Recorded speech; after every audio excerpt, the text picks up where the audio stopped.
ഈ അയോധ്യയിൽ തോറ്റു, അത് വലിയ സംഭവമാണ്. എന്താ ഇൻ ദാറ്റ് സെൻസ് ആ തോൽവി ഹിന്ദുത്വത്തെ തോൽപ്പിക്കാൻ വേണ്ടിയിട്ടാണെന്ന് നമുക്ക് പറയാൻ പറ്റില്ല. സമാജ്വാദി പാർട്ടിയുടെ കാൻഡിഡേറ്റിന്റെ ജയം ഹിന്ദുത്വയ്ക്ക് വേണ്ടിയിട്ടുള്ള ആന്റി ഹിന്ദുത്വ വോട്ടാണെന്ന് പറയാനായിട്ട് നമുക്ക് പറയാൻ പറ്റില്ല. ഇന്ത്യയുടെ കോൺസ്റ്റിറ്റ്യൂഷൻ എന്ന് പറഞ്ഞാൽ ആ സംഭവം റിക്കവറി ചെയ്യാനായിട്ട് അതിനു വേണ്ടിയിട്ടുള്ള ഫൈറ്റ് ഒരു വലിയ ഫൈറ്റ് ആയിരിക്കണം. അത് ഇലക്ഷൻ ഫൈറ്റ് അല്ല. പക്ഷെ രാഹുൽ ഗാന്ധി ചെയ്തത് കാര്യം കറക്റ്റാണ്. നമ്മൾ കോൺസ്റ്റിറ്റ്യൂഷനെ ഉയർത്തി കാട്ടുക, അംബേദ്കറെ ഉയർത്തി കാട്ടുക, ധ്രുവ് റത്തി തൊട്ട് രവീഷ് കുമാർ വരെ ചെയ്ത മാറ്റങ്ങൾ വലിയ സംഭവമാണ്. എനിക്ക് പേഴ്സണലായിട്ട് ഒരു സ്ഥലത്തും ഞാൻ സ്ഥലങ്ങളിലൊക്കെ പോയിട്ട് സഞ്ചരിച്ചിട്ടുള്ളിടത്ത് ഒരു സ്ഥലത്തും പറഞ്ഞിട്ടില്ല പാസ്പോർട്ട് നോക്കിയിട്ട് മോദിയുടെ രാജ്യത്തിൽ നിന്നാണോ. സുനിയുടെ അടുത്ത് ചോദിച്ചിട്ടുണ്ടോ? പ്രത്യേകിച്ച് വിലയില്ല എനിക്ക് ഇന്ത്യൻ പാസ്പോർട്ടും കൊണ്ടുപോകുമ്പോൾ. അത് പലർക്കും അല്ല അങ്ങനെ. മോദി, അമിത്ഷായൊക്കെ എല്ലാവരും ഞാനിപ്പോൾ സംസാരിക്കുന്ന എൻ്റെ റിസർച്ചിന്റെ ഭാഗമായിട്ട് അല്ലാതിൻ്റെ ഭാഗമായിട്ട് എന്തോരം ഹിന്ദുത്വ സപ്പോർട്ടേഴ്സ് അല്ലെങ്കിൽ BJP സപ്പോർട്ടേഴ്സ് എല്ലാവരും പറയുന്ന ഒരു കാര്യം, മോദിയും പറയുന്ന കാര്യം, ഇന്ത്യയുടെ പാസ്പോർട്ടിന്റെ റെസ്പെക്ട് മോദി വന്ന പിന്നെ കൂടിയിട്ട് വിശ്വസിക്കാൻ പറ്റില്ല എന്നാണ് ഇവർ പറയുന്നത്. അമിത്ഷാ പറഞ്ഞു തന്നു നമ്മൾ പുറത്ത്, അതാ മോദി വന്നു, നമ്മൾ പുറത്ത് പോയിട്ട് ഇമിഗ്രേഷൻ കൗണ്ടറിൽ വെച്ചാൽ അവർ ചോദിക്കും മോദിയുടെ രാജ്യത്ത് നിന്നല്ലേ നിങ്ങളൊക്കെ വരുന്നത് എന്നുള്ള രീതിയിൽ. ഇതാണ് ഇവർ പ്രൊപ്പഗാൻഡ. പാസ്പോർട്ടിന്റെ റാങ്കിങ് ഉണ്ട്, ഹെൻലീസ് പാസ്പോർട്ട് ഇൻഡെക്സ് എന്ന് പറഞ്ഞ പാസ്പോർട്ടിന്റെ റാങ്കിങ് ഉണ്ട് വേൾഡിൽ. ഈ പാസ്പോർട്ടിന്റെ റാങ്കിങ് എന്താന്ന് വെച്ച് കഴിഞ്ഞാൽ എത്ര രാജ്യത്തേക്ക് നമുക്ക് വിസ ഇല്ലാതെ പോകാന്നുള്ളതിന്റെ ഒരു കണക്കാണ്. അതിൽ ഇന്ത്യ ഏറ്റവും താഴെ കിടക്കുന്ന പാസ്പോർട്ടാണ്. ഇന്ത്യയുടെ റാങ്ക് 76 2014 മൻമോഹൻ സിംഗ് പോകുമ്പോൾ, മൻമോഹൻ സിംഗിന്റെ ഗവൺമെന്റ് കഴിയുമ്പോൾ. ഇപ്പോൾ 76 അത് 90 വരെ എത്തിയായിരുന്നു കഴിഞ്ഞ 2-3 കൊല്ലം മുമ്പ്, താഴെ പോയിട്ട് ഇപ്പോൾ അത് 82 ഈ കൊല്ലം 2020. ഈ കഴിഞ്ഞ 10 കൊല്ലത്തിൽ ഒരു കൊല്ലം പോലും 76 താഴെ പോയിട്ടില്ല. മുകളിലേക്ക് എന്ന് പറഞ്ഞാൽ 76 അതിൽ ഇമ്പ്രൂവ് ചെയ്തിട്ടില്ല ഈ മോദിയുടെ ഗവൺമെന്റിന്റെ സമയം. ഇങ്ങനത്തെ ഉള്ള ഒരു കാര്യം നമുക്ക് ഈസി ആയിട്ട് നമുക്ക് ജസ്റ്റ് ഒരു ഗൂഗിൾ സെർച്ചിൽ കണ്ടുപിടിക്കാവുന്ന സാധനമേ ഉള്ളൂ നമ്മുടെ റാങ്കിങ് എത്രയാണ്. മൻമോഹൻ സിംഗിന്റെ 2014 52 രാജ്യങ്ങളിൽ നമുക്ക് വിസ ഫ്രീ പോകായിരുന്നു. ഇപ്പോൾ അത് 60 ആയിരുന്നത് പിന്നെ ഇപ്പോൾ 58 ആയിരുന്നു. ഇത്രയേ ഉള്ളൂ. ഈ 10 കൊല്ലം കൊണ്ട് ഇത്രേ കൂടിയിട്ടുള്ളൂ. ആ സമയത്ത് UAE പോലുള്ള രാജ്യം 55ാമത്തെ സ്ഥാനത്ത് കിടന്നത് ഇപ്പോൾ 10ാമത് കണ്ട ഈ 10 കൊല്ലം കൊണ്ട്.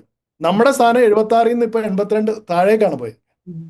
ഈ സിമ്പിൾ ഫാക്ട് അതാണ് പറഞ്ഞത്. ഇപ്പൊ ഇതിന് ഞാൻ പറയുന്ന ഈ ഉപയോഗിച്ചേക്കുന്ന സത്യാനന്തര അവസ്ഥയാണ്. സത്യം അല്ലെങ്കിൽ ഫാക്ട്സ് ഒന്നും മാറ്ററേ ചെയ്യുന്നില്ല. ഇതൊന്നും ഫാക്ട്സ് അല്ലല്ലോ. ഫാക്ട്സ് നോക്കേണ്ട ആവശ്യമില്ല. നമ്മളെല്ലാവരും പറയുന്ന ഇന്ത്യയുടെ മോദിയുടെയും നരേന്ദ്രമോദിയുടെയും പ്രൊപ്പഗാൻഡ മെഷീനിൽ വീണു പോയിട്ടുണ്ട്. അതെ, പറയുന്നത് എനിക്ക് പേഴ്സണലായിട്ട് ഒരു സ്ഥലത്തും ഞാൻ സ്ഥലങ്ങളിലൊക്കെ പോയിട്ട് സഞ്ചരിച്ചിട്ടുള്ളിടത്ത് ഒരു സ്ഥലത്തും പറഞ്ഞിട്ടില്ല പാസ്പോർട്ട് നോക്കിയിട്ട് മോദിയുടെ രാജ്യത്തിൽ നിന്നാണോ. സുനിയുടെ അടുത്ത് ചോദിച്ചിട്ടുണ്ടോ? പ്രത്യേകിച്ച് വിലയില്ല എനിക്ക് ഇന്ത്യൻ പാസ്പോർട്ടും കൊണ്ടുപോകുമ്പോൾ. അത് പലർക്കും അല്ല അങ്ങനെ എല്ലാവരും ഇപ്പൊ അങ്ങനെ ആ ഒരു സ്ഥലത്തൊന്നും അതും ഒരു കൺട്രിയെ പറ്റി എനിക്ക് തോന്നുന്നില്ല. പക്ഷെ ആൾക്കാർ വിശ്വസിക്കുന്ന ഇതാണ്. അല്ല, പക്ഷെ അമേരിക്കയുടെയും കാനഡയുടെയും പാസ്പോർട്ടിന് കുറച്ച് വിലയുണ്ട്. അല്ല, അത് റാങ്കിങ്ങിൽ കാണിക്കുന്നുണ്ടല്ലോ. നമ്മൾ ഇതാണ് പറഞ്ഞത്, ഈ റാങ്കിങ് ആണെന്ന് പറഞ്ഞാൽ പവർഫുൾ രാജ്യങ്ങളുടെ. നമ്മൾ പാകിസ്ഥാന്റെ പാസ്പോർട്ടും കൊണ്ട് യാത്ര ചെയ്യണേ എന്ത് ബുദ്ധിമുട്ടായിരിക്കും. പിന്നെ ഒത്തിരി എക്സ്ട്രാ സ്ക്രീനിങ് അങ്ങനെയൊക്കെ ഉണ്ടല്ലോ. അപ്പോൾ സെക്യൂരിറ്റി റീസൺസ് ഉള്ളതുകൊണ്ട് ഇപ്പോൾ അഫ്ഗാനിസ്ഥാന്റെ പാസ്പോർട്ട് അല്ലെങ്കിൽ അതാണല്ലോ ഈ റാങ്കിങ്. ഇന്ത്യയിൽ ഇപ്പോൾ ഒരാൾ ഇന്ത്യൻ പാസ്പോർട്ടും കൊണ്ട് കാനഡയിലേക്ക് വരികയാണെങ്കിൽ തന്നെ ഇപ്പൊ ഈ രാജ്യങ്ങൾ തമ്മിലുള്ള ഈ പ്രശ്നം കൊണ്ട് പിന്നെ കൂടുതൽ വേറെ പ്രശ്നങ്ങളുണ്ട്. അപ്പൊ ഞാൻ പറഞ്ഞു വെച്ചാൽ ഇന്ത്യയുടെ ഇത് ആൾക്കാരുടെ ഫേവറബിലിറ്റി ഒപ്പീനിയൻ 2007 2008 സർവേകൾ കാണിക്കുന്നത് ഫ്രാൻസിൽ 70%, അതിപ്പോ 39%. 70%ത്തിൽ 39%. ജർമ്മനിയിൽ 60%, 2007 അത് 47%. എല്ലായിടത്തും ഇങ്ങനെയാണ്. മിക്ക രാജ്യങ്ങളിലും. UK-യിൽ 75%, അത് ഇപ്പോൾ 66% കുറഞ്ഞിട്ടുള്ളൂ. അങ്ങനെ പല പല രാജ്യങ്ങളുടെ ഫിഗേഴ്സ് നമുക്കുണ്ട്. 10-20 രാജ്യങ്ങളുടെ ഒരു സർവേ ചെയ്തേക്കുന്ന ഫിഗേഴ്സ് ഉണ്ട്. അപ്പോൾ അത് കുറഞ്ഞിട്ടേ ഉള്ളൂ, കൂടിയിട്ടില്ല. അമേരിക്കയുടെ ഓൾമോസ്റ്റ് സെയിം ആണ്, 52-51% നേരത്തെ ഉണ്ടായിരുന്നു, ഇപ്പോഴും അത്രയും തന്നെയാണ്. വേറെ ഒരു കാര്യം എന്ന് പറഞ്ഞാൽ ഇപ്പൊ ഇവരുടെ ഈ പ്രൊപ്പഗാൻഡ എങ്ങനെയാണ് കംപ്ലീറ്റ്ലി തെറ്റായ ഫാക്ട്സ് അല്ലെങ്കിൽ ഫാക്ട്സേ അല്ല, ഫാക്ട് ഇല്ല, കള്ളത്തരമാണെന്നുള്ളതിന് കാണിക്കുന്നതിനാണ്. ഞാൻ നേരത്തെ പറഞ്ഞ 68% ആൾക്കാർ ഇന്ത്യയിൽ വിശ്വസിക്കുന്ന വിശ്വഗുരുവായിരുന്നു. പക്ഷെ പുറത്തുനിന്നുള്ള 28% ഉള്ളൂ. ഞാൻ പറഞ്ഞോന്നറിയില്ല, നേരത്തെ ചൈനയുടെ 70%. ചൈനയെ പറ്റി 70% ആൾക്കാരും പറയുന്നു ചൈനയുടെ ഇൻഫ്ലുവൻസ് കൂടിയെന്ന്. ഇന്ത്യയുടെ 28%. ഇത് തമ്മിലുള്ള വലിയ വ്യത്യാസം. വേറെ ഒരു ഇമ്പോർട്ടൻറ്റ് കാര്യം എന്ന് പറയുന്നത് മോദിയെ പറ്റിയുള്ള വ്യൂസ്. ഇപ്പൊ ഇന്ത്യയെ പറ്റിയുള്ള പറഞ്ഞല്ലോ, പോസിറ്റീവ് വ്യൂസ് ആയിരുന്നു, ഇപ്പോഴും പോസിറ്റീവാണ്, പക്ഷെ ഇച്ചിരി കുറഞ്ഞു. മോദിയെ പറ്റിയുള്ള വ്യൂസ് 2018 എടുത്തപ്പം 3-4 കൺട്രീസിലേ ഉള്ളായിരുന്നു അന്ന്. US എടുത്തപ്പോൾ 2018 മോദിയെ പറ്റിയുള്ള വ്യൂവിൽ മോദിയിലുള്ള കോൺഫിഡൻസ് 39%. അതിപ്പോൾ കുറഞ്ഞിട്ട് 37%. മനസ്സിലായോ? 39% കുറഞ്ഞു. ഓസ്ട്രേലിയയിൽ 45% അതിപ്പോൾ 41%. ജപ്പാനിലെ 48% നേരത്തെ ഉണ്ടായിരുന്നത് ഇപ്പോൾ കുറഞ്ഞിട്ടത് ഈ 2023, ആദ്യത്തെ 2018, ഇപ്പോഴത്തെ 2023 അത് കുറഞ്ഞിട്ട് 45. ചെറിയ കുറവേ ഉള്ളൂ. പക്ഷേ പറഞ്ഞു വന്നതിൻ്റെ കാര്യം എന്ന് വെച്ചാൽ ഇപ്പോൾ ഈ 2023 കൂടുതൽ നമുക്ക് ഡേറ്റ അവൈലബിൾ ഉള്ളത്. 12 കൺട്രീസ് മോദിയെ പറ്റിയുള്ള വ്യൂസ് ചോദിച്ചിട്ടുണ്ട്. 12 കൺട്രീസിൽ. ഇതിൽ ആവറേജ് മോദിയിൽ വിശ്വാസമുള്ളവർ 37%, മോദിയിൽ വിശ്വാസം ഇല്ലാത്തവർ 40%. അപ്പം വിശ്വാസം ഇല്ലാത്ത 12 രാജ്യങ്ങളിലെ ആൾക്കാരുമായിട്ട് സർവേ എടുത്തു. വിശ്വാസം ഇല്ലാത്തവരാണ് കൂടുതൽ, 40-37%. അപ്പൊ നമ്മൾ ഇവിടെ പ്രൊജക്റ്റ് ചെയ്യുന്നു, അവിടെ പുറത്ത് ആൾക്കാർ എന്താണ് അറിയാവുന്നത്. ഇപ്പൊ ആൾക്കാർക്ക് ഇത്രയും പേർക്ക് ഇന്ത്യയെ പറ്റിയോ അല്ലെങ്കിൽ മോദിയെ പറ്റിയോ ഒന്നും അറിയാനും, അതുകൊണ്ട് ഡോണ്ട് നോ എന്ന് പറഞ്ഞ കാറ്റഗറി അറിയാൻ പാടില്ലാത്ത ആൾക്കാരും ഉണ്ട്. 10-30%, ചില കൺട്രീസിൽ 40% വരെ പോയി. ആരാണെന്നേ അറിയില്ല. ഇന്ത്യ അല്ല, ഇപ്പൊ ജനങ്ങളുടെ വിവരം അത്രയേ ഉള്ളൂ. ഇപ്പൊ ആരാന്ന് ഇപ്പൊ ഫോർ എക്സാമ്പിൾ അമേരിക്കയിൽ കഴിഞ്ഞ കൊല്ലത്തെ സർവേ കാണിക്കുന്നത് 40% ആൾക്കാർക്ക് സർവേ ചെയ്തവർ മോദി ആരാന്ന് പോലും അറിയില്ല. അത്രയേ ഉള്ളൂ. അവരുടെ ഇവിടെയൊക്കെ കാനഡയിലും അങ്ങനെയൊക്കെയാണ് മോദിയെ പറ്റി എല്ലാവരും.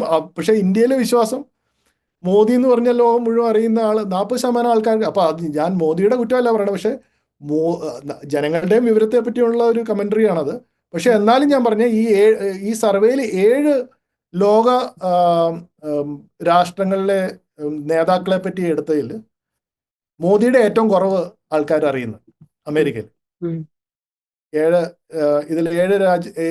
രാജ്യത്തിലെ ആൾക്കാർ. അതെന്ന് വെച്ചാൽ Zelensky, Macron, shawls, Netanyahu, Modi, Xi Jinping, Putin.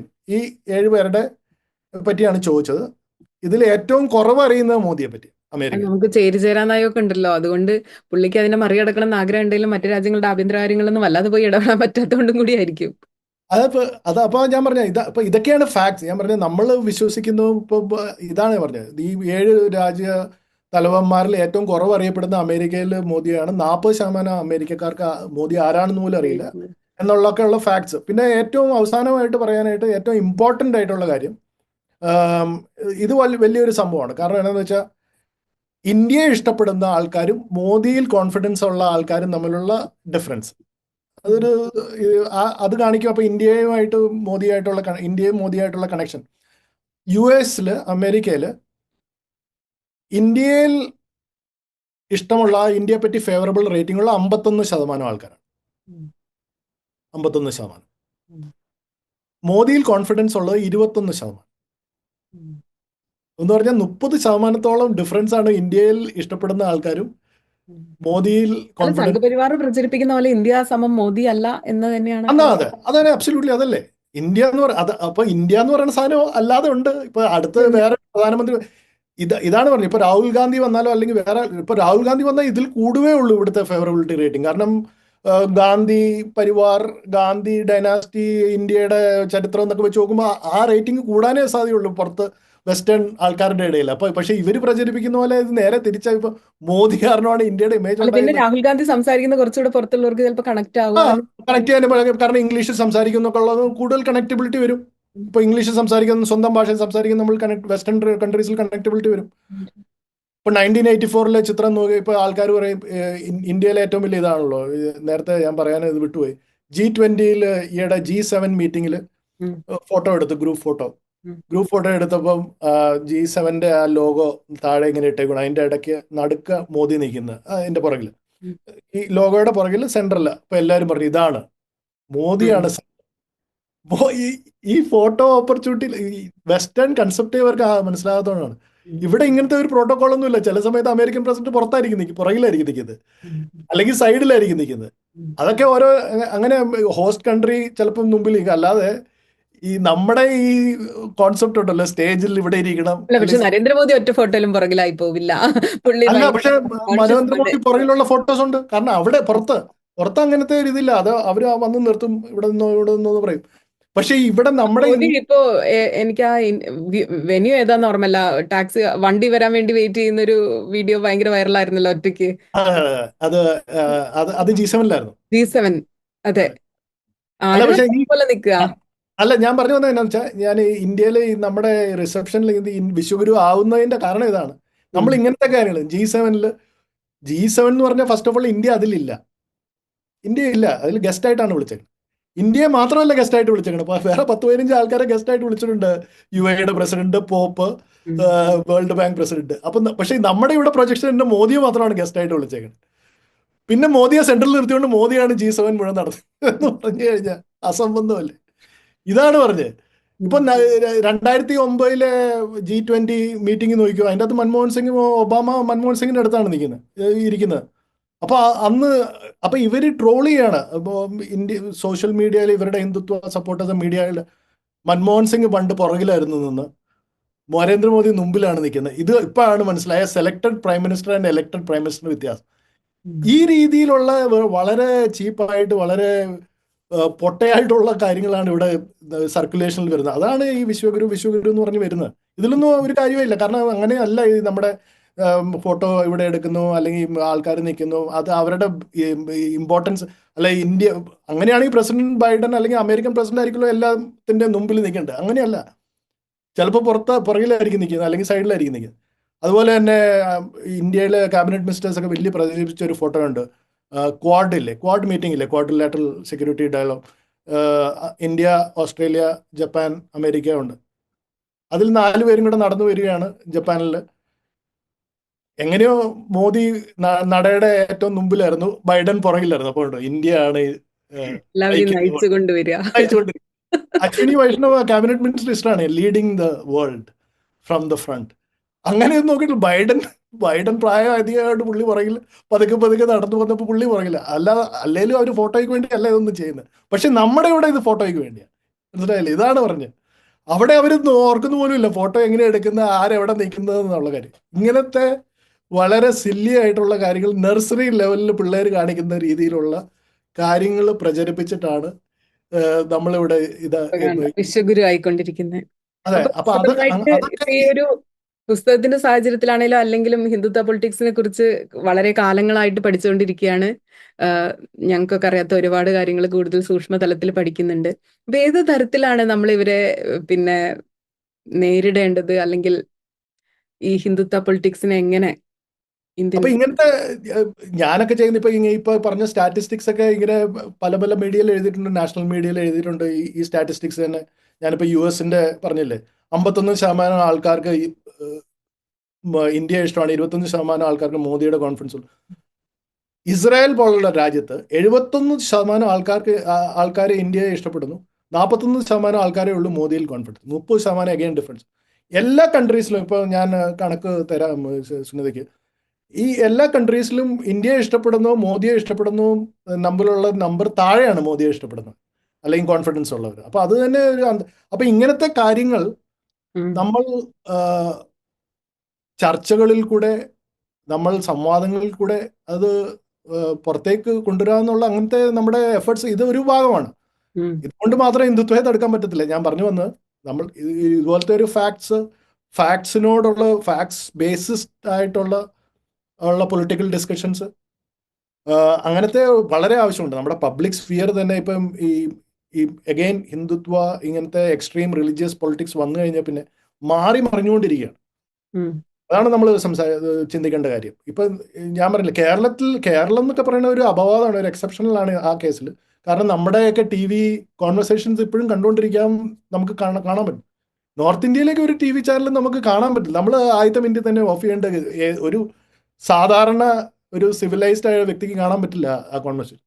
മുസ്ലിം റെപ്രസെൻറ്റേറ്റീവ്സിനെയൊക്കെ വിളിച്ചിട്ട് അധിക്ഷേപിക്കുക, തെറി പറയുക.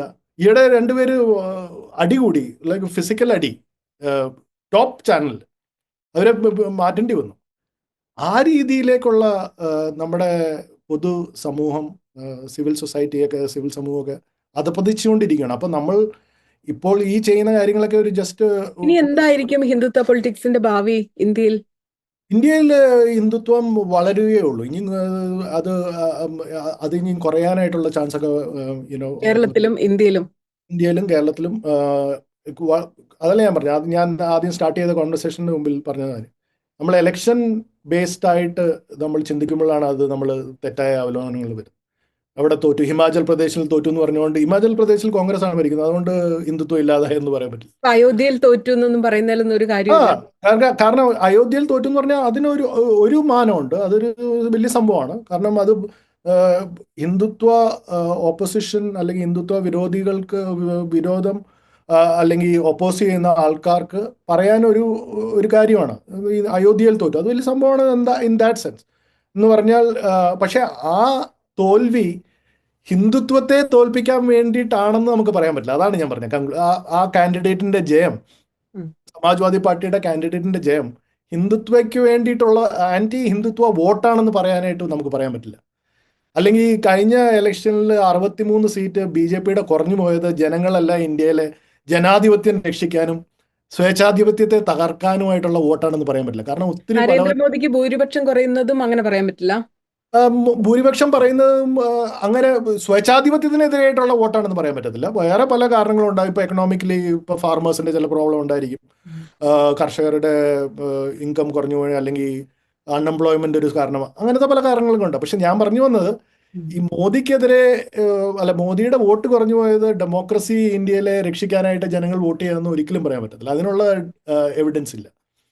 പക്ഷെ അമേരിക്കയിൽ BJP എന്ന രാഷ്ട്രീയ പാർട്ടിയുടെ ജനപ്രീതി കുറയുന്നതായിരിക്കും ഇലക്ഷനിൽ പ്രതിഫലിപ്പിക്കുന്നത്. പക്ഷെ ഹിന്ദുത്വം എന്ന് പറയുന്ന ഇപ്പൊ മഹാരാഷ്ട്രയിൽ പോലും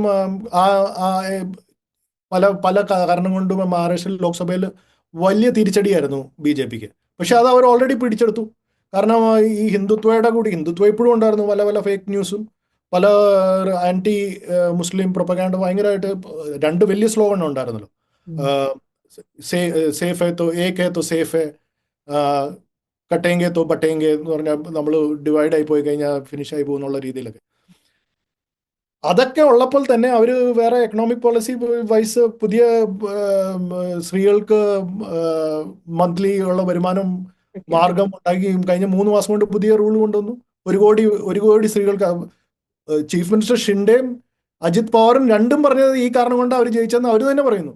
അത് സ്ത്രീകൾക്ക് സാമ്പത്തികമായിട്ട് എത്ര 1500 രൂപ കണ്ട് മാസം. അല്ല, അത് കൺവിൻസിംഗ് ആണ് പോയിന്റ്. അതുകൊണ്ട് തന്നെയാണ് ജയിച്ചെന്നുള്ളത് അവര് തന്നെ പറയുന്നു. കർണാടകയിൽ കോൺഗ്രസും പ്രയോഗിച്ചു. അപ്പൊ അങ്ങനത്തെ, അതാണ് ഞാൻ പറഞ്ഞത്, അങ്ങനത്തെ പല പല ഫാക്ട്. ഇപ്പൊ ഒരു എലക്ഷൻ എന്ന് പറഞ്ഞാൽ ഒരു സിംഗിൾ ഇവന്റ് അല്ലെങ്കിൽ ഒരു സിംഗിൾ ഇഷ്യൂ സെൻട്രിക് അല്ല. പല പല കാരണങ്ങളുണ്ട്. അതിൻ്റെ അകത്ത് ജെൻഡർ ഉണ്ട്, അതിൻ്റെ അകത്ത് ജാതി ഉണ്ട്, കാസ്റ്റ്, എക്കണോമിക് റീസൺസ് എല്ലാം ഉണ്ട്. പക്ഷെ അതിൻ്റെ അകത്ത് ഇപ്പം കഴിഞ്ഞ 10 കൊല്ലത്തിൽ സംഭവിച്ച മാറ്റം എന്ന് വെച്ചാൽ ഈ ഹിന്ദുത്വം ഒരു വലിയൊരു പങ്കായി വന്നിരിക്കുകയാണ് ഇതിന്റെ എല്ലാം. അപ്പൊ അതില്ലാതെയാണ് ബാക്കി പാർട്ടികളൊക്കെ ഇതിൽ വരുന്നത്, ഇലക്ഷൻ ഗോദായിലേക്ക് ഇറങ്ങുന്നത്. അപ്പൊ അതാണ് പ്ലസ് പോയിന്റ്, അവർക്ക് മൈനസ് ഇതില്ല. അപ്പൊ ഈ ബേസിസിൽ ഇതിൽ അവർക്ക് ഒരു പാർട്ടിക്കും കിട്ടില്ല. അപ്പൊ കോൺഗ്രസും CPM ഒക്കെ ഈ സോഫ്റ്റ് ഹിന്ദുത്വ കളിച്ചിട്ടൊന്നും ഒരു കാര്യമില്ല. കാരണം ആ പ്ലാങ്ക് അവർക്കില്ല, നാഷണലിസവും ഇല്ല, ഈ വിശ്വഗുരു ആക്കിയ ആ കാര്യങ്ങൾ. അപ്പൊ അതില്ലാതെ ഇവർ മൈനസിലാണ് കളിക്കുന്നത്. എക്കണോമിക് പോളിസി മാത്രമേ ഉള്ളൂ. എക്കണോമിക് പോളിസി, അൺഎംപ്ലോയ്മെന്റ്, ശരിക്കും ഇതിനെ നേരിടാൻ പുതിയ വഴികൾ കണ്ടെത്തേണ്ടിയിരിക്കുന്നു അല്ലേ? അപ്പൊ എക്കണോമിക് പോളിസി ഒന്ന് ആ ലെവലിൽ ഒന്ന് ഫൈറ്റ് ചെയ്യണം. 2, പ്രത്യയശാസ്ത്രമായിട്ട് മാർജിനലൈസ്ഡ് ആയിട്ട് നിൽക്കുന്ന ഐഡിയോളജീസ്, സെക്യുലറിസം, ശരിയായ ഡെമോക്രസി എന്നാണ്, ജനാധിപത്യം എങ്ങനെയാണ്, ശരിയായ സെക്യുലറിസം എങ്ങനെയാണെന്നൊക്കെയുള്ള പഴയ സെക്യുലറിസത്തിന്റെ പഴയ വെർഷൻസിലൊക്കെ പല പല കോട്ടങ്ങളുണ്ടായിരുന്നു. അതുകൊണ്ടൊക്കെയാണ് BJP ഇതുവരെ കയറി വന്നത്. ഇപ്പം 1986 ഷാബാനോ കേസിൽ കോൺഗ്രസ് കാണിച്ചത് വലിയ വലിയ വലിയ വലിയ തെറ്റാണ്. ഡിവോഴ്സിയായ സ്ത്രീക്ക് ഇത് കൊടുക്കാതെ. അപ്പൊ അത് സാധൂകരിക്കുമ്പോൾ അതിനെ മറികടക്കാനായിട്ട് ബാബറി മസ്ജിദ് തുറന്നു കൊടുത്തു. ഇതൊക്കെ ആ സെക്യുലറിസത്തിന്റെ കോട്ടങ്ങളാണ് ഈ BJP ഇതിലേക്ക് എത്തിക്കുന്നത്. അന്നൊക്കെ ഇതൊക്കെ ചെയ്തുകൊണ്ടാണ് അല്ലെങ്കിൽ ബാബറി മസ്ജിദ് ഇപ്പോഴും അടഞ്ഞു കിടന്നേനെ. അപ്പൊ നമ്മൾ ബേസിക്സിലേക്ക് തന്നെ തിരിച്ചു പോകണം. ബേസിക്കലേക്ക് തിരിച്ചോളൂ. ഇന്ത്യയുടെ കോൺസ്റ്റിറ്റ്യൂഷൻ ആണ് ഏറ്റവും ഇമ്പോർട്ടന്റ്. ഇപ്പം ഇന്ത്യയുടെ കോൺസ്റ്റിറ്റ്യൂഷനിലും പ്രശ്നങ്ങളും ആ രീതിയിൽ രാഹുൽ ഗാന്ധി ആ പ്രൊജക്ട് ചെയ്യുന്ന പിക്ചർ ഭയങ്കര പവർഫുൾ ആണ് അതെ, കോൺസ്റ്റിറ്റ്യൂഷൻ. നമ്മള് നമുക്ക് ഇന്ത്യയുടെ കോൺസ്റ്റിറ്റ്യൂഷനെ പറ്റി ക്രിറ്റിസിസം ഉണ്ടാവും. പക്ഷെ ഉള്ളതിൽ ഇപ്പൊ വേൾഡിലുള്ളതിൽ ഓൺ ദ ബേസിസ് നമ്മൾ അനലൈസ് ചെയ്യുമ്പോൾ ഇന്ത്യയുടെ കോൺസ്റ്റിറ്റ്യൂഷൻ എന്ന് പറഞ്ഞാൽ ഒരു പവർഫുൾ ഡോക്യുമെന്റാണ്.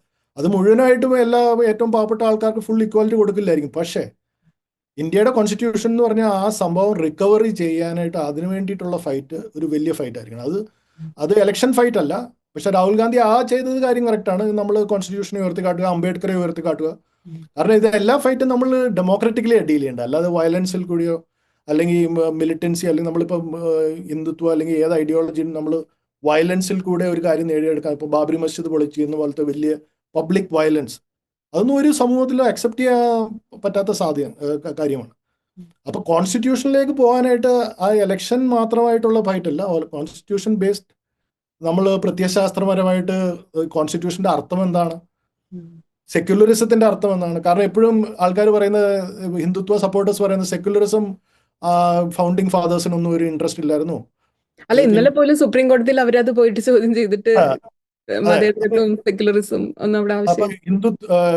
ഇന്ദിരാഗാന്ധി ആഡ് ചെയ്തതാണ് എമർജൻസി സമയത്ത്.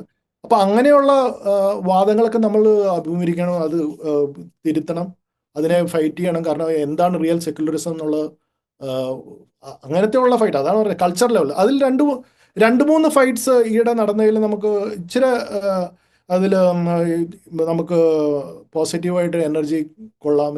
നോൺ വയലന്റ് ആയിട്ട്, ഫോർ എക്സാമ്പിൾ CAA-ക്കെതിരെയുള്ള സമരം, അത് വലിയൊരു സംഭവമാണ്. നോൺ വയലന്റ് ആയിരിക്കണം, non violent mass demonstration, mass public, അങ്ങനെ കർഷകരുടെ സമരം, അതിൽ ചെറുതായിട്ടൊരു ഒരു എലിമെന്റ് വന്ന് ഇച്ചിരി ഒരു ദിവസം നോൺ വയലന്റ്, ബാക്കി അതൊരു ലോകത്തിലെ തന്നെ ഒരു വലിയ സംഭവം. ലോകം ഇതാണ് പറഞ്ഞത്, നമ്മൾ പ്രൊജക്ട് ചെയ്യണ അല്ല, പുറത്ത് ലോകം പ്രൊജക്ട് ചെയ്യണം. നമ്മൾ വിശ്വഗുരു എന്നൊക്കെ പറയുമ്പോൾ ലോകത്തിലെ ഏറ്റവും ഇൻട്രസ്റ്റിംഗ് ആയിട്ട് ആൾക്കാർക്ക് തോന്നിയത് നമ്മുടെ കർഷക സമരം. കാരണം 400 സുനിത ഒന്ന് ആലോചിച്ച് നോക്കും, 400 കൊല്ലം, നേരത്തെ 400 ദിവസത്തെ, കോവിഡ് കാലത്ത് ആളുകൾ നടന്ന പോലത്തെ ഒരു സീനാണല്ലോ കർഷകർ നടക്കുന്ന ആ ദൃശ്യം.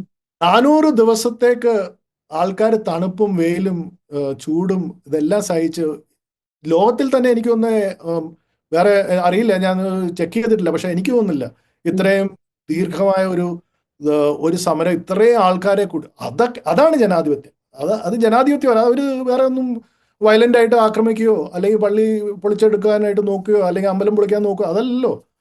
അപ്പൊ ജനാധിപത്യപരമായ അങ്ങനത്തെ മൂവ്മെന്റ്സിൽ കൂടെ, ഷാഹീൻ ബാഗിന്റെ മൂവ്മെന്റ്, സ്ത്രീകൾ, അധികം പഠിത്തമില്ലാത്ത മുസ്ലിം സ്ത്രീകൾ ഇതിനെതിരെ പ്രതിഷേധിക്കുക, അത് CAA-ക്ക് പക്ഷേ എന്നാലും ചെറിയ ലിമിറ്റേഷൻസ് ഉണ്ടായിരുന്നു. പക്ഷെ അതും ഒരു വലിയ, കാരണം എല്ലാ സ്റ്റേറ്റും എല്ലാവരും അതുപോലെ വന്നില്ല. ഇപ്പൊ കേരളത്തിലൊക്കെ അത് വലിയ മൂവ്മെന്റ് ആയിരുന്നു, പക്ഷെ ബാക്കിയുള്ള സ്ഥലങ്ങളിൽ അത്ര ഇല്ലായിരുന്നു. വന്നാലും അതിന്റെ ഒരു കുറവെന്ന് പറയണ ഒത്തിരി ഹിന്ദുക്കളെയും കൂടെ അതിൽ ചേർക്കാമായിരുന്നു. പക്ഷെ ഇതിനൊക്കെ, ഈ സമരങ്ങൾക്കൊക്കെ ഒരു പ്രത്യേകതയുണ്ട്. ഇതൊന്നും രാഷ്ട്രീയ പാർട്ടികൾ നേതൃത്വം നൽകിയതല്ല, ജനങ്ങളുടെ ഇടയിൽ നിന്ന് ഭയങ്കര സ്വാഭാവികമായി.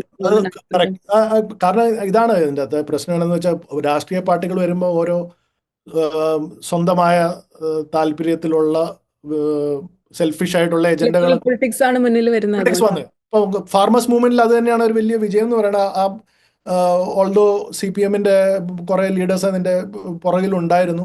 നല്ല ഫാർമേഴ്സ് മൂവ്മെന്റ് ലീഡ് ചെയ്ത ഭയങ്കര ഒത്തിരി വെസ്റ്റ് ബംഗാളിലൊക്കെ ഉള്ള ഒത്തിരി 10-30 കൊല്ലമായിട്ട് കർഷകരുടെ കാര്യങ്ങൾ അറിയുന്ന ശരിക്കുമുള്ള നേതാക്കളൊക്കെ പുറകിൽ അതൊരു ബ്രെയിൻ ആയിട്ട് ഉണ്ടായിരുന്നെങ്കിലും പൊളിറ്റിക്കൽ അല്ലായിരുന്നു. അപ്പൊ അതൊരു വലിയ സംഭവമാണ് പൊളിറ്റിക്സ്. അപ്പൊ ഇതിന്റെ ഒരു കാര്യം എന്താണെന്ന് വെച്ചാൽ പൊളിറ്റിക്കൽ പാർട്ടീസിനെയും കൂടി ആ തലത്തിൽ ഇടപെടാനായിട്ട് നമ്മൾ ശ്രമിക്കണം. എന്ന് പറഞ്ഞാൽ രാഹുൽ ഗാന്ധിയുടെ ഭാരത് ജോഡോ യാത്രയെ എങ്ങനെ കാണുന്നു? അപ്പൊ അതിൽ തന്നെയാണ് ഞാൻ പറഞ്ഞത്, ഭാരത് ജോഡോ യാത്ര ഒരു ശരിക്കും സ്റ്റാറ്റിസ്റ്റിക്സ് കാണിക്കുന്നുണ്ട്, സർവേകൾ കാണിക്കുന്നുണ്ട്. രാഹുൽ ഗാന്ധിയുടെ ഇമേജ് തന്നെ കുറെ വർദ്ധിച്ചു. അതിൽ മെയിൻ സ്ട്രീം മീഡിയയിൽ കാണിക്കുന്നില്ല, പക്ഷെ കുറച്ച് ശതമാനം ഉണ്ടായിരുന്നു. ഭാരത് ജോഡോയുടെ ഇമ്പോർട്ടൻസ് എന്നാന്ന് വെച്ചാൽ ഫസ്റ്റ് ടൈമാണ് രാഹുൽ ഗാന്ധി ഒരു ഓൺ ദ ഗ്രൗണ്ട് മൂവ്മെന്റ് നടത്താനായിട്ട് ഇത്രയും, അത് വലിയ സംഭവം. അങ്ങനെ വെച്ച് നോക്കുമ്പോൾ വേൾഡിലെ അഗൈൻ പൊളിറ്റിക്കൽ മൂവ്മെന്റ്സ് വെച്ച് നോക്കുമ്പോൾ ഈ നടക്കുക എന്നുള്ള പറയുന്ന ഒരു സാധനം, അതൊക്കെ അന്യപ്പെട്ടു പോയ കാര്യങ്ങളാണ്. ഈ പണ്ടത്തെയൊക്കെ ഉണ്ടായിരുന്ന കാര്യങ്ങൾ, ഗാന്ധി ആയിരുന്നെങ്കിലും ചന്ദ്രശേഖർ, നമ്മുടെ പ്രൈം മിനിസ്റ്റർ ചന്ദ്രശേഖർ വരെ ലാസ്റ്റ് 84 ചെയ്തു. പിന്നെ ജഗൻമോഹൻ റെഡ്ഡി കുറച്ച്, ദിഗ്വിജയ് സിംഗ് ചെയ്തായിരുന്നു. പക്ഷേ ഇത്രയും 14,000 കിലോമീറ്റർ നടക്കുക എന്ന് പറഞ്ഞാൽ 6 മാസത്തോളം ഇത് വലിയ സംഭവമാണ്. മാവോയുടെ 10,000 കിലോമീറ്റർ നടന്ന സംഭവം അന്ന് ആ സമയത്ത് സ്റ്റാർട്ട് ചെയ്തതിലും മിക്കവാറും ആൾക്കാർ മരിച്ചുപോയി അതിന്റെ അല്ല, ഇടയ്ക്ക്. അപ്പൊ ഞാൻ നേരത്തെ പറഞ്ഞത് തെറ്റാൻ തോന്നുന്നു. രാഷ്ട്രീയ പാർട്ടികൾക്ക് പറ്റും ഇത്തരം സഹന പറ്റും, സമരം അതാ ചെയ്യാൻ. പറഞ്ഞ. അപ്പൊ ഞാൻ നേരത്തെ പറഞ്ഞില്ലേ, നമ്മൾ ഷാഹീൻ ബാഗ് അല്ലെങ്കിൽ CA കർഷക സമരമൊക്കെ പാർട്ടികളെ പൊതുസമൂഹത്തിൽ ഇങ്ങനത്തെയൊക്കെ ഉള്ള കാര്യങ്ങൾ ജനാധിപത്യമായിട്ട് നേരിടാനായിട്ട് പ്രേരിപ്പിക്കണം, ഇങ്ങനത്തെ പുതിയ വഴിയിലേക്ക്. അല്ലാതെ നമ്മൾ ഇലക്ഷൻ മാത്രമായിട്ട് ഫൈറ്റ് ചെയ്തുകൊണ്ട് ഇതാണ് പറഞ്ഞത്. ഇലക്ഷനിലേക്ക് പിന്നെയും ഒരു ഇലക്ഷൻ കഴിഞ്ഞ അടുത്ത ഇലക്ഷൻ നമ്മൾ പിന്നെ ആ 5 കൊല്ലം RSSും സംഘപരിവാറും അവരുടെ പല പല അവരവരുടെ പണിയിൽ ബ്രേക്ക് എടുക്കുന്നില്ല. അവരുടെ പല പല ബ്രേക്ക് ആക്ടിവിറ്റീസ് ഉണ്ട്. എടുക്കുന്നില്ല. വെൽഫെയർ ആക്ടിവിറ്റീസ് ഉണ്ട്, സോഷ്യൽ ക്ഷേമ ആക്ടിവിറ്റീസ് ഉണ്ട്. ഇത് ഹിന്ദുത്വം എന്ന് പറഞ്ഞാൽ ഇത് മാത്രമല്ല, പല പല ആക്ടിവിറ്റീസ് ഉണ്ട്. അത് സോഫ്റ്റ് ആയിട്ടുള്ള പല കാര്യങ്ങളുണ്ട്. യോഗ പ്രൊമോട്ട് ചെയ്തു മോദി മുഴുവൻ, ലോകം മുഴുവൻ. അതിപ്പോൾ ഹിന്ദുത്വം എന്ന് പറയാൻ പറ്റില്ലല്ലോ, എല്ലാവർക്കും ഇഷ്ടമുള്ള കാര്യമല്ലേ യോഗ, എല്ലാവരും ചെയ്യുന്ന കാര്യമല്ലേ. പക്ഷെ അങ്ങനെയാണ് നമ്മൾ മനസ്സിലേക്ക് ഇടന്നിടുന്നത് പല പല വഴിയിൽ കൂടി. അപ്പോൾ ഇതിൻ്റെ അകത്ത് ഈ ഭാരത് ജോഡോ യാത്രയുടെ സിഗ്നിഫിക്കൻസ് ആണ്. ഇന്ത്യയിൽ ഇപ്പം 1980s ആദ്യത്തെ 80s ചന്ദ്രശേഖർ ചെയ്ത പിന്നെ ഇത്രയും വൺ സ്കെയിലിൽ 4,000 കിലോമീറ്റർ ആരും ചെയ്തിട്ടില്ല. ലോകത്തിൽ തന്നെ എടുത്താൻ എനിക്ക് തോന്നുന്നത് ഇപ്പം മാവോയുടെ കഴിഞ്ഞിട്ട് 2-3 നമ്പറിൽ വരും അത്. പക്ഷേ again main stream media completely അവഗണിച്ചു. ഇതിനൊരു കവറേജേ ഇല്ല. ഏറ്റവും വലിയൊരു സംഭവമായിട്ട് പോലും ഇത്രയും നടക്കുന്നതെന്ന് പറഞ്ഞാൽ 6 മാസം നടക്കുന്നതെന്ന് പറഞ്ഞാൽ അത് വലിയ സംഭവം, ഭയങ്കര വലിയ സംഭവം. ലോകത്തിൽ തന്നെ അതും പുറത്തെ മീഡിയ കവർ ചെയ്തു. ഇതാ പറഞ്ഞ അതിന്റെ ഒരു വൈരുദ്ധ്യം നോക്കി. പുറത്തെ മീഡിയക്ക് ഇൻട്രസ്റ്റ്, കാരണം ഇതുപോലത്തെ ഒരു സംഭവം വെസ്റ്റിൽ നടന്നിട്ടില്ല, അല്ലെങ്കിൽ കർഷകരുടെ പോലെ ഒരു സമരം വെസ്റ്റിൽ നടന്നിട്ടില്ല. അപ്പൊ അവർക്ക് അങ്ങനത്തെ അതൊക്കെ പോസിറ്റീവായിട്ടാണ് അവർ കാണുന്നത്. അല്ലാതെ ഇന്ത്യയെ ടാർഗറ്റ് ചെയ്തിട്ട് താഴ്ത്തി നമ്മൾ പക്ഷെ ഇവിടെ മുല്ലപ്പൂ സമരം അങ്ങനത്തെ സാധനങ്ങൾക്കൊക്കെ നമ്മൾ നല്ല കവറേജ് അത്യാവശ്യം കൊടുക്കുന്നുണ്ട്. പുറത്ത് നടക്കുന്ന ഇത്തരം മൂവ്മെന്റുകൾ നമ്മൾ അപ്പൊ നമ്മൾ ജനാധിപത്യമായിട്ട് കോൺസ്റ്റിറ്റ്യൂഷൻ വീണ്ടെടുക്കുക, ഇങ്ങനത്തെ സമരങ്ങൾ കൂടി വീണ്ടെടുക്കുക. പക്ഷെ ഇത് ഇലക്ഷനിൽ കൂടി മാത്രമല്ല, കൾച്ചറലി പ്രത്യയശാസ്ത്രപരമായിട്ട് നേരിട്ടില്ലെങ്കിൽ ഹോപ്പുണ്ട്, ഇല്ലാന്നൊന്നും പറയില്ല. കാരണം നമ്മളുടെ പ്രേക്ഷകരെ ശരിക്കും ഹിന്ദുത്വ പൊളിറ്റിക്സിനെതിരെ ശക്തമായി ചിന്തിക്കുകയും പ്രവർത്തിക്കുകയും ചെയ്യുന്ന ആളുകളുടെ ഒരു ഗ്രൂപ്പ് തന്നെയാണ്. എന്താ അവരോട് പറയാനുള്ളത്? അതാ, അപ്പൊ നമ്മൾ ഒരിക്കലും ഒരു ഹോപ്പ് കൈവിടാനായിട്ട് ഒരിക്കലും ശ്രമിക്കരുത്, അല്ലെങ്കിൽ ആകരുത്. ശ്രമിക്കുമല്ലോ, നമ്മളാരും അങ്ങനെ അറിഞ്ഞുകൊണ്ടല്ലല്ലോ ചെയ്യുന്നത്. പക്ഷെ നമുക്ക് ഇലക്ഷന്റെ തോൽവികൾ ഒത്തിരി ഇങ്ങനെ ഒരു നെഗറ്റീവ് ചിന്താഗതി എപ്പോഴും വരും, അത് എല്ലായിടത്തും അങ്ങനെ.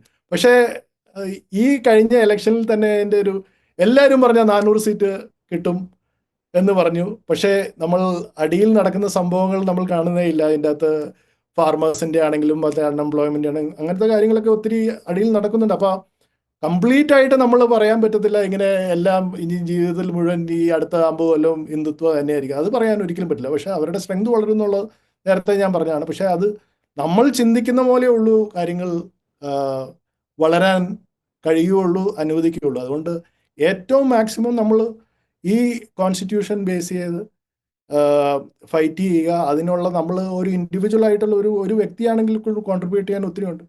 ഞാൻ ഇങ്ങനത്തെ കാര്യങ്ങൾ നമ്മളിപ്പോൾ എഴുതുക അല്ലെങ്കിൽ ആൾക്കാരുമായിട്ട് സംവദിക്കുക, ഇവിടെയുള്ള സുഹൃത്തുക്കൾ അല്ലെങ്കിൽ അറിയുന്ന ആൾക്കാരുമായിട്ട് ഇതിനെപ്പറ്റിയൊക്കെ സംസാരിക്കുക, അങ്ങനെയല്ലേ ആൾക്കാരുടെ ഓരോ മനസ്സ് പുതിയ ദിശയിലേക്ക് മാറാൻ സാധിക്കുന്നതും കഴിയുന്നതും ഒക്കെ. അപ്പൊ അങ്ങനത്തെ കാര്യങ്ങൾ നമ്മൾ ഒരിക്കലും ഞാൻ പക്ഷെ കുറെ നിർബന്ധിച്ചിട്ടാണ് കേട്ടോ അവിടെ വന്ന് സംസാരിക്കുന്നത്.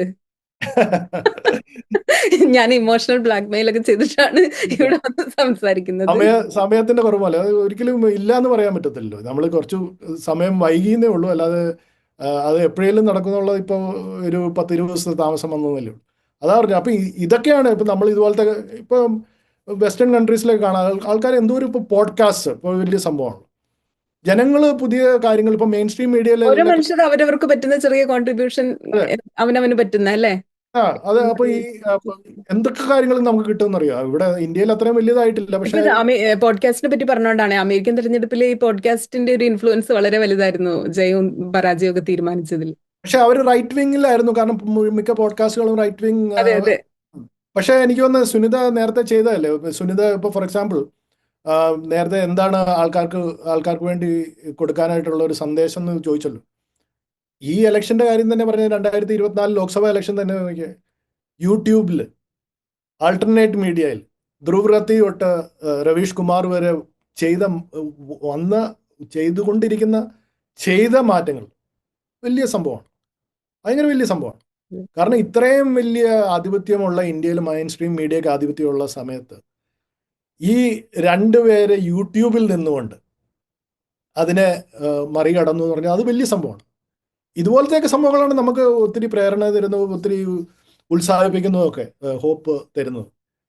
അത് വലിയ സംഭവമാണ്. എനിക്ക് തോന്നുന്നു സുനിത 2-3 പ്രോഗ്രാം ചെയ്തെന്ന് തോന്നുന്നു ധ്രുവരത്തിയുടെ ഞാൻ ട്രാൻസ്ലേറ്റ് ചെയ്ത്. മിക്കവാറും എല്ലാം ഇന്ത്യൻ പൊളിറ്റിക്സുമായി ആ, ബന്ധപ്പെട്ട ആവശ്യമുള്ള എല്ലാം ചെയ്യാറുണ്ട്, ട്രാൻസ്ലേഷൻ ഒക്കെ ചെയ്യാറുണ്ട്. അതാ പറഞ്ഞു. അപ്പൊ അതാണ് ഞാൻ നേരത്തെ പറഞ്ഞത്. നമുക്ക് ആ ഞാൻ അതാണ് വിചാരിച്ച, ധ്രുവൊക്കെ ഇത്രയും വലിയ കാര്യങ്ങൾ ചെയ്യുന്നു, അപ്പൊ നമ്മൾ ഹിന്ദി അറിയാത്തവർക്ക് വേണ്ടി നമ്മൾ കുറച്ചൊക്കെ അത് നമ്മളുടെ അതൊരു വലിയ കാര്യം. കാരണം ഇതാണ് ഞാൻ ഞാൻ ഞാൻ നേരത്തെ സ്റ്റാർട്ട് ചെയ്തത് എങ്ങനെയാണല്ലോ, പുറത്തുനിന്നാണല്ലോ നമ്മൾ നോക്കുന്നത്, എങ്ങനെയാ ഈ കേരളത്തെ കാണുന്നത്.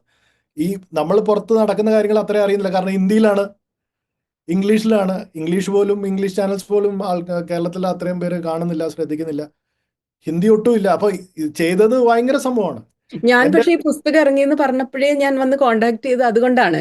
ഇപ്പൊ ഈ പുസ്തകത്തിന് വലിയ വിലയുള്ള പുസ്തകമാണ്. ഇത് എത്ര പേർക്ക് വാങ്ങിച്ച് കേരളത്തിൽ വായിക്കാൻ പറ്റുന്ന എനിക്കറിയില്ല. പക്ഷെ എനിക്കപ്പോ ഇങ്ങനെ പുസ്തകം ഇറങ്ങി, അതിലൊരു കണ്ടന്റ് ഉണ്ട്, അത് ഇങ്ങനെ ഒരു ഹിന്ദുത്വ പൊളിറ്റിക്സിന് എതിരായിട്ടുള്ളതാണെന്ന് എനിക്ക് എന്റെ കുറച്ച് പ്രേക്ഷകരോടെങ്കിലും പറയണം എന്നുള്ള ശരിക്കും ആഗ്രഹത്തിലാണ് ഞാൻ വന്ന് ചോദിക്കുന്നത്. എന്തായാലും ഇത് ചെയ്തേ പറ്റുമെന്ന് ഞാൻ അപ്പോഴേ ഡിസൈഡ് ചെയ്തു. അതെ. അപ്പൊ വളരെ നല്ല കാര്യം. ഇങ്ങനത്തെ ഒത്തിരി സംവാദങ്ങൾ വേണം, ഒത്തിരി ആൾക്കാരെ കൊണ്ടുവരണം. ഇത് നേരത്തെ ഞാൻ നേരത്തെ ഹിന്ദിയുടെ കാര്യം പറഞ്ഞ പോലെ ഹിന്ദി അറിയാൻ പാത്ത ആൾക്കാർക്ക് വേണ്ടി സുനിതയെ പോലുള്ള ആൾക്കാർ ചെയ്യുന്നത് വലിയൊരു ഇതാണ്. കാരണം ആ കണ്ടന്റ് അറിയാൻ വേണ്ടിയിട്ട് എത്രയോ പേര് കേരളത്തിൽ ഇൻട്രസ്റ്റഡ് ആയിട്ടുള്ള ആൾക്കാരുണ്ട്. ഷാജഹാൻ മാടമ്പാട്ട് എഴുതിയ ഒരു ലേഖനത്തിൽ എഴുതിയ പോലെ പുള്ളിക്കാരന് ഹിന്ദി ഇഷ്ടപ്പെടാൻ തുടങ്ങി. ധ്രുവരത്തിയുടെ പ്രോഗ്രാംസ് കണ്ടു തുടങ്ങിയപ്പോഴാണ് ഹിന്ദി എന്ന് പറഞ്ഞ ഒരു ഭാഷയുണ്ട്, അത് നമ്മളെല്ലാവരും സ്നേഹിക്കണം. അത് ധ്രുവിന്റെ ഹിന്ദി പിന്നെയും നമുക്ക് കുറച്ചും കൂടെ പറ്റും, പക്ഷെ രവീഷ് കുമാറിന്റെ അത് ഭയങ്കര. അതാ. അപ്പൊ അതിന് വേറെ വല്ല ഹെൽപ്പിന്റെ കൂടെ അത് പിന്നെ ട്രാൻസ്ലേറ്റ് ചെയ്യാനൊക്കെ പറ്റും. പക്ഷെ ഇതൊരു ചുവടുവെപ്പാണ്, നമ്മൾ പിന്നെയും തുടരും. അപ്പൊ അതാണ് പറഞ്ഞ ഹോപ്പ് ആൾക്കാർക്കായിട്ടുള്ള മെസ്സേജ്. ഇത്രയും 400 സീറ്റ് എന്ന് പറഞ്ഞ എല്ലാവരും എഴുതി, എല്ലാ എക്സിറ്റ് പോളും എല്ലാ മെയിൻ സ്ട്രീം മീഡിയ എഴുതിയ സ്ഥലത്ത് 240 വരെ ആക്കാൻ പറ്റുന്ന ഒരു സംഭവം, അത് ഭയങ്കര ഒരു സംഭവമാണ്. അതിന് മെയിൻ കോൺട്രിബ്യൂഷൻ രവീഷ് കുമാറിനെ പോലെ ആൾട്ടർനേറ്റ് മീഡിയയിൽ ഹിന്ദിയിൽ സ്വന്തം പ്രാദേശിക ഭാഷയിൽ വർക്ക് ചെയ്യുന്ന ആൾക്കാരുടെ ഇമ്പോർട്ടൻസ് ആണ് ഞാൻ പറഞ്ഞത്. തമിഴ്നാട്ടിലും കേരളത്തിലും ഒക്കെ ഇതുപോലെ ഇപ്പോൾ കേരളത്തിൽ ഒരു വലിയ വൻ പബ്ലിക് ഉണ്ട്, യൂട്യൂബിൽ ഒരു വൻ പബ്ലിക് ഉണ്ട്. ഇപ്പൊ ട്രംപിന്റെ ഇലക്ഷനിൽ ജോ റോഗൻ എന്ന് പറഞ്ഞ പോഡ്കാസ്റ്ററുടെ വ്യൂവർഷിപ്പ് ആ ട്രംപുമായിട്ടുള്ള ഇന്റർവ്യൂ 5 കോടിയോളമാണ്. അപ്പൊ അത് പിന്നെ വലിയ പവർഫുൾ വ്യക്തികളാണ്. പക്ഷെ അല്ലാതെ തന്നെ ഇപ്പം രവീഷ് കുമാറിന്റെ യൂട്യൂബ് സബ്സ്ക്രൈബേഴ്സ് ഉണ്ട്, എനിക്ക് ഒന്ന് അറൌണ്ട് 1.5 crores. ധ്രുവരത്തിയുടെ അങ്ങനെ കണ്ടുണ്ടെന്ന് തോന്നുന്നു.